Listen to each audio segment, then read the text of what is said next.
قال فبما أغويتني لأقعدن لهم صراطك المستقيم.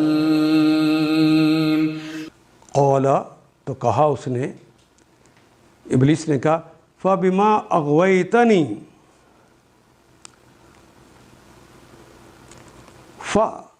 پس بے کے سبب، ماں جو، اس سبب جو کہ اغویتنی، جو آپ نے مجھے اغوا کر لیا ہے. اغوا کرنا بہکا دینا، غین واو یا سے نکلتا ہے، غوا یغوی غین، گمراہ ہو جانا، بہک جانا، بھٹک جانا.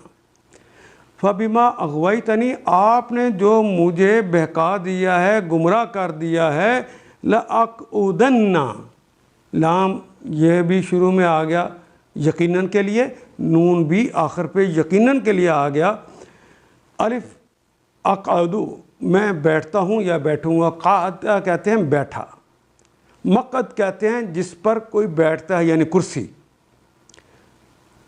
اقعدو میں بیٹھتا ہوں، بیٹھوں گا. لا اقعدو یقیناً بیٹھتا ہوں. اقعدن یقیناً میں بیٹھوں گا. لہم ان کے لیے، صراطا کا تیرے راستے پر، وہ تیرا راستہ جو المستقیم ہے، وہ جو تیرا سیدھا راستہ ہے نا، اس پر میں گھات لگا کر ان کے لیے بیٹھوں گا.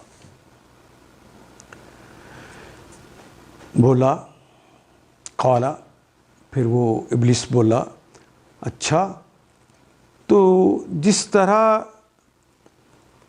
آپ نے مجھے گمراہی میں مبتلا کیا ہے، میں بھی اب آپ کی سیدھی راہ پر انسانوں کی گھات لگا کر بیٹھوں گا. ان آیات کو ایک دفعہ پھر تلاوت خود کیجیے، عربی مبین پڑھتے ہوئے دیکھیے کیا بات پوری اندر اتر رہی ہے. کیا یہ اردو کے سانچے میں ڈھلتی گئی ہیں عبارتیں؟ اگر بات سمجھ آنی شروع ہو گئی تو الحمدللہ یہی ہمارا ہدف ہے، اور یہ ہدف پورا ہو گیا. اللہ میرا اور آپ کا حامی و ناصر. الف لام